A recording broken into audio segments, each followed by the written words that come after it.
திருச்சிற்றம்பலம்.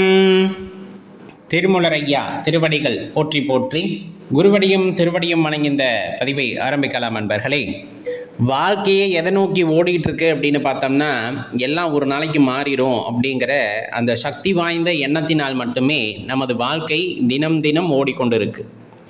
அந்த நம்பிக்கை எங்கேருந்து பிறக்குது அப்படின்னு பார்த்தோன்னா, நம்ம வாழ்க்கையில் நிகழக்கூடிய மாற்றங்கள், சில அற்புதங்கள் நமது வாழ்க்கையில் நிகழ்ந்திருக்கும். நமது முயற்சிக்கு ஏற்ற பலன் சில நேரங்களில் கிடச்சிருக்கும்.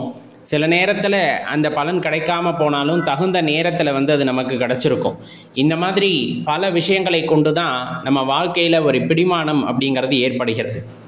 அதன் காரணமாகவே எந்த ஒரு சூழ்நிலையாக இருந்தாலும் சரி, நம்மளால் சந்திக்கவே முடியலை, அதிலிருந்து நம்ம மீண்டு வரவே முடியல அப்படிங்கிற மாதிரி ஒரு சூழ்நிலை ஏற்பட்டாலும், என்றாவது ஒரு நாள் இது மாறும் அப்படிங்கிற எண்ணத்தின் காரணமாகவே இந்த வாழ்க்கையானது ஓடிக்கொண்டிருக்கிறது.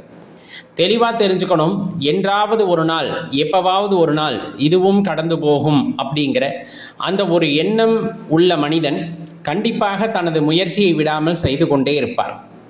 அந்த முயற்சிக்கு ஏற்ற பலன் எப்பொழுது உங்களுக்கு கொடுத்தால் அதன் அருமை தெரியுமோ அப்போது அந்த பலனை நமக்கு இறைவன் கொடுப்பார் அப்படின்னா அதில் மாற்றுக்கிறது இல்லை.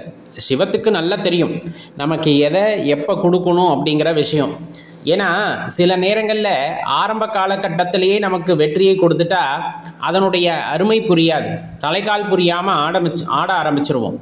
ஒரு குறிப்பிட்ட பக்குவத்துக்கு அப்புறமா அந்த வெற்றி நமக்கு கிடைக்கும் போது தலைகீழாக ஆட மாட்டோம், கால் தரையில் படுற மாதிரி நின்று அதுக்கப்புறமா தான் நம்ம பேச ஆரம்பிப்போம். அப்படிப்பட்ட வெற்றி தான் நிலையான வெற்றியாக இருக்கும் அப்படிங்கிறதுக்கு இறைவனுக்கு தெரியும். அதே போல தான் ஆரம்ப காலகட்டத்தில் இப்போ ஆன்மீகத்துக்குள்ளே போனதுமே இறையாற்றலை உணர்ந்து கொள்ள முடியுமா அப்படின்னு பல பேர் கேட்டால் அதற்கான விடை முடியாது அப்படிங்கிறது எடுத்ததுமே சொல்லிடலாம். அது எல்லாத்துக்குமே அந்த வாய்க்க பெறுகிறதா அப்படின்னாலும் கிடையாது. ஆரம்ப காலகட்டத்தில் சாதகர்கள் தொடர்ந்து தனது முயற்சிகளை மேற்கொள்ளும் பொழுது, குருவாயிலாக முயற்சிகளை மேற்கொள்ளும் போதும் கூட சில பேருக்கு பல ஆண்டுகள் எடுக்கின்றன. காரணம், அவர்கள் ஒரு விழிப்புணர்வு நிலையில் இல்லையா அப்படின்னு கேட்டால் அப்படி கிடையாது. இருந்தாலும் அந்த விழிப்புணர்வு நிலையில் இருந்தாலும் அந்த ஆற்றலை உணர்வதற்கான பக்குவத்தை நாம் இன்னும் அடையவில்லை அப்படிங்கிறது தான் அதனுடைய உட்பொருளாக இருக்கும். சிவத்தை உணர்ந்து கொண்டால், அவரை நம்முள் இருக்கிறார் என்பதை அறிந்து கொண்டால், நம்முள் இருப்பது போலவே அனைத்து உயிர்களிலும் இருக்கிறார் என்பதை அறிந்து கொண்டால், சர்வ வியாபியாக வியாபித்திருக்கிறார் என்பதை நாம் தெரிந்து கொண்டால், அந்த இறைவனின் அந்த அருட்கருணை அப்படிங்கிறது நமக்கு தெரிய வரும். அதனால தான் சொல்கிறது, இதுவும் சில காலம் அப்படிங்கிற மாதிரி எந்த கடினமான சூழ்நிலை வந்தாலும் சில காலம் மட்டுமே அது நமது வாழ்க்கையிலே இருக்கும். அதன் பிறகு அந்த வாழ்க்கையானது மெதுமெதுவாக மாற ஆரம்பிக்கும். அந்த மெதுமெதுவாக ஆரம்பிக்கும் அப்படின்னா நம்ம அந்த அளவுக்கு பக்குவப்பட்டிருந்தோம்னா அந்த மாற்றம் வருவதை நம்மால் உணர முடியும். ஒவ்வொரு தரக்கையும் அடி வாங்கும் போதும் மீண்டும் அதே தவறை செய்து கொண்டு அதிலிருந்து ஒரு உணர்தலை பெறவில்லை என்றால், அதிலிருந்து ஒரு அனுபவத்தை நாம் பெறவில்லை என்றால் கண்டிப்பாக வாழ்க்கையே மாறினாலும் அந்த வாழ்க்கையில் ஏற்படுகின்ற மாற்றங்களை உணராமல் தான் நாம் இருப்போம் அப்படிங்கிறது தான் அந்த இடத்துல தெரிஞ்சுக்கணும். இன்னொன்று, எப்பவுமே சிவத்தின் மீது நம்பிக்கை கொண்ட, ஈடுபாடு கொண்ட ஒருவருக்கு சிவத்தின் மீது அளவற்ற நம்பிக்கை இருக்கும். அதாவது அசைக்க முடியாத நம்பிக்கை. நம்ம வாழ்க்கையில் ஏதேனும் பெரிதாக நன்மையோ தீமையோ எது ஏற்படினும் சரி, எல்லாம் இறைவன் காட்டிய வழி அப்படின்ட்டு அமைதியாக இருப்பாங்க. சந்தோஷம் வந்தால் கூட முகத்தில் கொஞ்சம் கூட காமிச்சிக்க மாட்டாங்க. அதுக்காக அவங்க ஆனந்தமாக இல்லையா அப்படின்னு கேட்டால் கிடையாது. அவங்க எல்லா நேரமுமே ஆனந்தமாக இருப்பதன் காரணமாக வருகின்ற ஆனந்தத்தை ரொம்ப பெருசாக எடுத்துக்க மாட்டாங்க.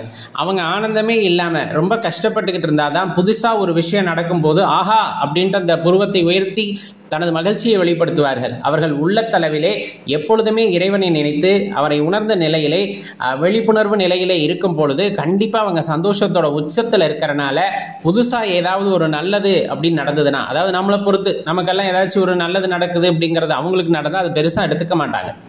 அதே போல் ஒரு பிரிவோ அல்லது ஒரு துன்பமோ ஒருவருக்கு ஏற்படுகிறது அப்படிங்கும் போதும் அது அவங்கள பெருசாகவே பாதிக்காது.